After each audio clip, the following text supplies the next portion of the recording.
Assalamualaikum warahmatullahi wabarakatuh. Saya Dewiana Lubis, calon guru penggerak Angkatan 10 dari Kabupaten Serdang Bedagai. Pada kesempatan kali ini, saya akan mewawancarai dua kepala sekolah terkait bagaimana cara mengambil keputusan saat mereka dalam menghadapi masalah dilema etika. Selamat menonton.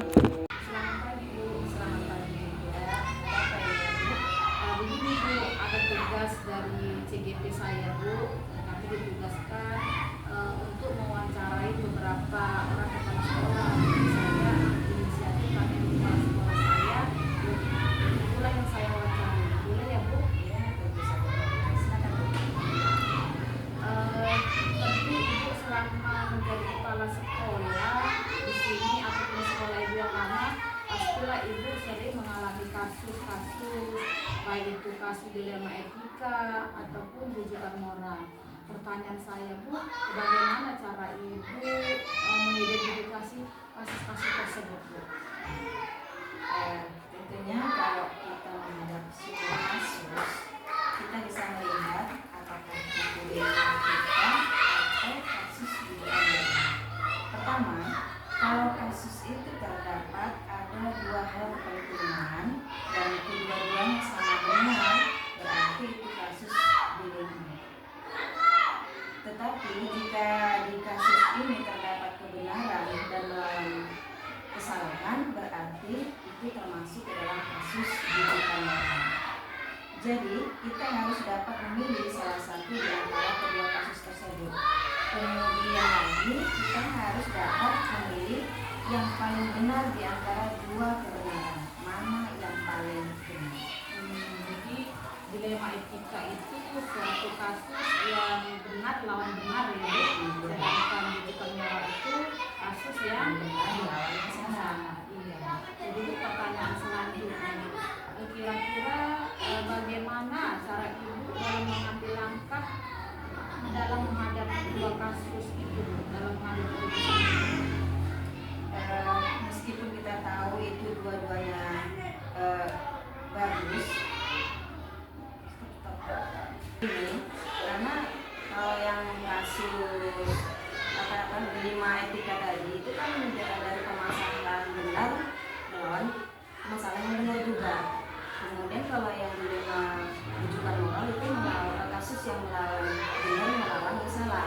Nah, dalam hal ini ya langkah-langkah saya yang pertama yang menggunakan para guru, kemudian orang-orang yang terlibat juga dalam permasalahan tersebut, kemudian kami bermusyawarah mencari pertimbangan-pertimbangan daripada penyelesaian, kemudian baru menentukan mana penyelesaian yang terbaik dari keputusan yang sudah disepakati. Saya sih kalau di dalam lapangan saya seperti itu. Oh, jadi Ibu di sini tetap membutuhkan orang lain lah ya, termasuk guru-guru Ibu, kemudian Wakasek tadi ya, Bu. Jadi Ibu tidak memutuskan sendiri ya, Bu? Ya, tentu saja, karena itu kan ibaratnya masalah itu kan bukan masalah saya, itu masalah bersama yang diselesaikan secara bersama-sama dengan kesepakatan bersama. Ibu dalam mengambil keputusan tadi, kira-kira ada nggak cara yang lebih efektif yang bisa mempermudah Ibu dalam mengambil keputusan itu? Pertama, sesegera mungkin saya mengumpulkan teman-teman guru, kemudian saya sampaikan permasalahan yang ada itu secara detail, memusyawarahkan, kemudian mengambil fakta dan data untuk mengetahui mana yang benar, mana yang salah, baru kemudian kami menentukanlah keputusan mana penyelesaian yang terbaik yang disepakati bersama, itulah yang kami kedepankan penyelesaian masalah tersebut. Berarti intinya, Bu, dari pendapat guru-guru Ibu tadi mempermudah Ibu lah dalam mengambil keputusan. Iya, tentu saja lah.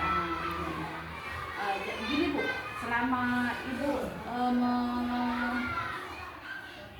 Ibu memutuskan permasalahan tadi, mungkin selama Ibu juga apakah ada tantangan yang Ibu alami? Tantangan apa yang Ibu rasa sulit lah gitu? Ya, namanya Masalah itu kan banyak.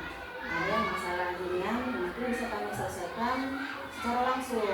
Ada yang masalah berat, jadi perlu penyelesaian yang tidak mudah gitu. Jadi selain kita itu ibaratnya mengumpulkan guru-guru, kemudian orang-orang yang terlibat dalam masalah tersebut, kemudian mencari fakta dan data, itu juga perlu. Juga ada tantangan-tantangan yang juga ini berat untuk diselesaikan. Nah, di sini cara menyelesaikannya ya itu tadi. Ini Bu, kalau yang permasalahan yang ada yang berat untuk diselesaikan, tantangan yang saya hadapi itu menyampaikan permasalahan secara detail sama teman-teman guru, sama warga sekolah yang ada, ya. Karena itu mereka itu juga apa yang saya sampaikan juga tidak mudah untuk percaya gitu-gitu aja. Nah, jadi penjelasan saya itu juga tidak harus penjelasan doang, harus dilengkapi dengan data dan fakta sehingga mereka benar-benar yakin gitu apa yang saya sampaikan, ya, apa yang saya ingin putuskan itu benar-benar mereka yakin, oh betul, inilah keputusan yang harus diambil gitu. Jadi intinya suara terbulat ya Bu, yang Ibu dijadikan dasar dari keputusan tersebut. Jadi Bu, kira-kira Ibu dalam penyelesaian ini, masalah kasus ini untuk mendapatkan suatu keputusan itu, apakah memiliki jadwal tertentu? Ya, kalau dalam hal ini dilihat dari kasusnya Bu. Karena kalau kasus ini kan nggak selalu datang. Ya, kalau misalnya kasusnya itu dia ringan, bisa diselesaikan dengan secara langsung. Tapi kalau dia kasusnya berat, ini perlu apa? Tapi kalau saya sih tidak ada sih jadwal khususnya, tidak ada. Karena dia kan nggak setiap hari ada kasus. Ya, kasus ini kan selalu datangnya kadang tiba-tiba atau kayak mana lah gitu. Jadi istilahnya Ibu di sini dalam memutuskan suatu keputusan tidak harus menentukan jadwal ya Bu ya. Ketika kasus itu ringan ya bisa secara langsung diselesaikan. Kalau berat perlu membutuhkan waktu. Dan kasus ini kan tidak selalu datang. Nah, jadi makanya saya tidak punya jadwal khusus. Oke Bu, pertanyaan selanjutnya Bu, mungkin Ibu dalam mengambil keputusan itu apakah ada faktor-faktor yang mempermudah Ibu dalam mengambil keputusan? Faktor-faktor mendukung gitu. Ya ada lah tentunya. Faktor yang pertama itu tadi lah teman-teman ini ya kan mengambil keputusan tersebut ya, mereka ini suara bulat nggak mendukung, nggak support, mereka itulah yang menjadi faktor saya di dalam keputusan. Jadi keputusannya matang itu dasar yang utamanya itu suara bulat dari pertimbangan guru-guru Ibu ya Bu ya. Oke lah Bu, pertanyaan terakhir nih Bu. Ibu mungkin dari diskusi kita ini tadi Bu, mungkin bisa lah kita ambil, kita petik suatu pelajaran dari dilema etika tadi Bu. Apa seperti apa itu? Seperti yang sudah saya sampaikan tadi, kalau dilema etika itu kan kasus-kasus yang dia itu benar melawan benar. Sementara kalau kasus bujukan moral itu kan dia kasus benar melawan salah. Nah, jadi kalau yang tersulitnya ini kan kasus etika tadi, dilema etika, karena benar melawan benar. Nah, dalam hal ini lah yang butuh support daripada warga sekolah. Untuk yang pertama kalau saya itu kan kalau langkah-langkah saya itu mengumpulkan teman-teman ya, teman-teman warga sekolah yang ada, kemudian mengumpulkan fakta dan data, dan tujuannya itu untuk mengetahui benar atau salahnya dari permasalahan yang ada. Dari kesepakatan daripada warga sekolah tersebut itu yang diambil keputusan yang terbaik lah yang bermanfaat. Iya Bu. Terima kasih sekali ya Bu dari penjelasan Ibu. Saya jadi lebih mengerti untuk bagaimana baiknya mengambil suatu keputusan yang berdasarkan 4 paradigma, 3 prinsip dan 9 langkah sistematis yang sesuai dengan filosofi Ki Hajar Dewantara. Terima kasih Bu ya Bu atas waktunya Bu. Sama-sama ya Bu.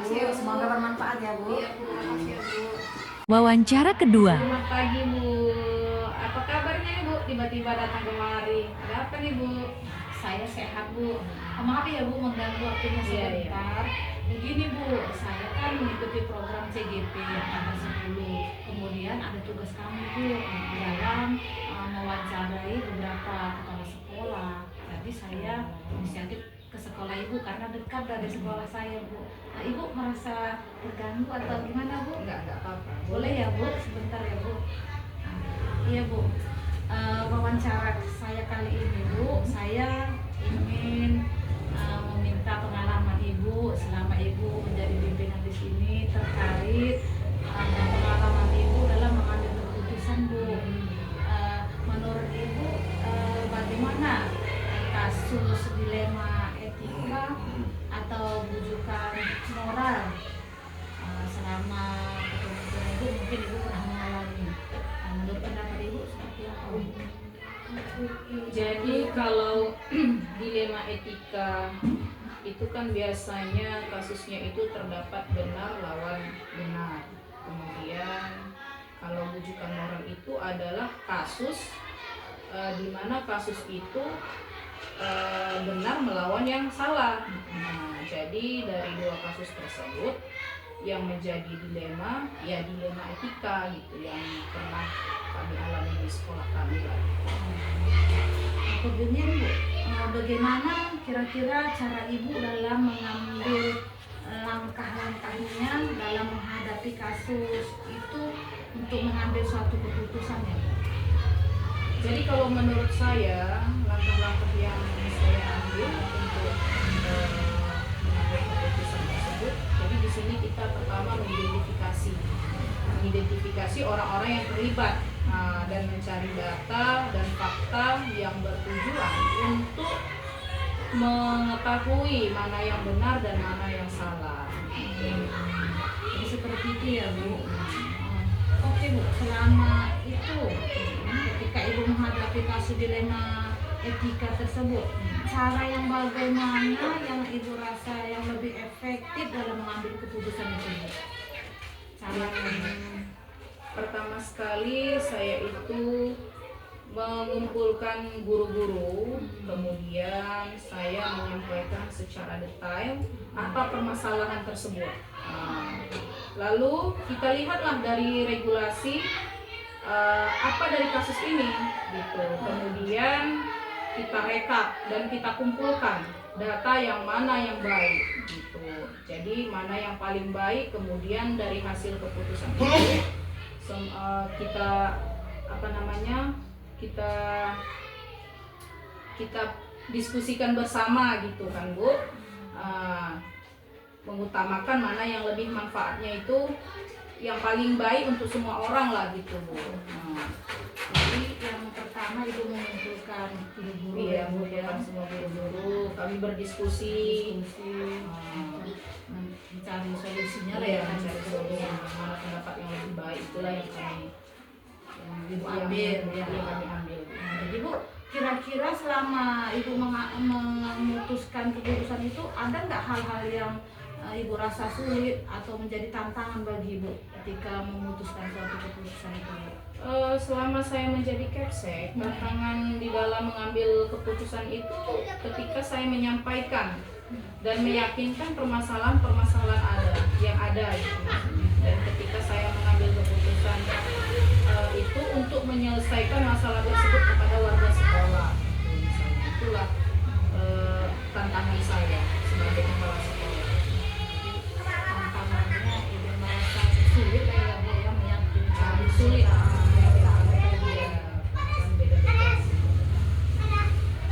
Kemudian lagi Bu, pertanyaan selanjutnya Bu, Ibu dalam menyelesaikan kasus-kasus itu apakah Ibu ada jadwal tertentu atau gimana Bu? Nah, jadi begini Bu, selama permasalahannya itu ringan, nah penyelesaian itu bisa langsung kita selesaikan secara spontan atau secara langsung lah gitu maksudnya kan. Jadi Tetapi kalau masalahnya itu cukup berat, gitu kan, permasalahan itu tidak langsung kami selesaikan. Nah, kita akan mengambil beberapa waktu agar dapat menyelesaikannya, gitu. Beberapa waktu lah gitu, agar bisa menyelesaikan masalah. Jadi apa istilahnya enggak terprogram lah Bu jadwalnya Bu. Iya, enggak terprogram. Kasus ini nanti tambah segini atau apa gitu. Sesuai dengan masalah tersebut ya. Jadi kalau ringan langsung selesai ya. Kalau kira-kira sulit baru itu pending lah ceritanya Itu gitu kan, kan. ya itu tadi lah sesuai dengan pertanyaan Ibu yang sebelumnya. Saya akan mengumpulkan guru-guru tersebut, gitu, mencari tahu lah mana yang paling benar, seperti itu lah Bu. Lalu kita selesaikan masalahnya. Lagi Bu, kira-kira dalam pengambil keputusan itu Bu, oke Bu, pertanyaan selanjutnya ada nih lagi Bu. Kira-kira dalam pengambilan keputusan itu ada kah faktor-faktor yang bisa mempermudah Ibu dalam mengambil keputusan? Faktor-faktornya Bu. Tentu Bu. Yang pertama itu kan teman-teman guru misalnya, terus wakasek, kemudian siswa. Nah, mereka cepat tanggap, solid gitu jika diminta untuk memberikan masukan yang mempermudah dalam pekerjaan. Jadi faktor utamanya itu guru-guru lah ya kan Bu. Warga sekolah lah gitu. Mereka cepat tanggap dan memberikan masukan lah kepada Ibu ya. Mempermudah dalam bekerja lah gitu. Kemudian lagi Bu, Ibu dalam menyelesaikan kasus-kasus itu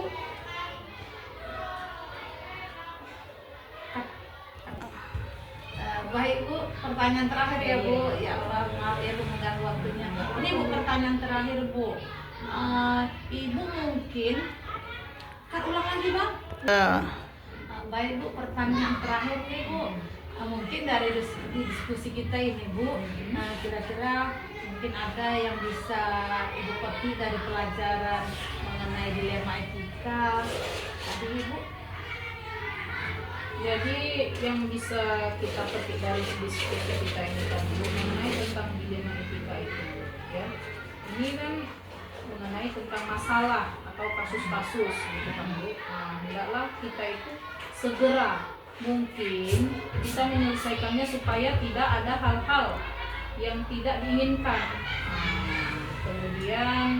Kemudian lagi seandainya masalah-masalah itu ditunda, bisa saja nanti masalah-masalah lain itu akan muncul. Nah, kemudian lagi jika ada kasus atau masalah, jangan menghindari. Kalau bisa kita selesaikan secara baik-baik. Nah, kemudian yang ketiga Bu, jika ada kasus dalam menyelesaikannya, ambillah keputusan yang putusannya lebih bermanfaat bagi orang atau yang lebih kecil lagi resikonya. Seperti itu Bu. Iya Bu, jadi kita tuh nggak usah menuntut masalah lah Iya, ceritanya kan Bu. untuk masalah Kita ada misalnya kasus selesaikan. Iya. Mungkin Bu itu saja pertanyaan dari saya mengenai kepemimpinan Ibu. Maaf ya Bu mengganggu waktunya Bu. Saya bersyukur dari wawancara kita tadi menambah pengetahuan saya dalam memutuskan suatu masalah. Terima kasih banyak ya Bu. Iya Bu, sama-sama Bu.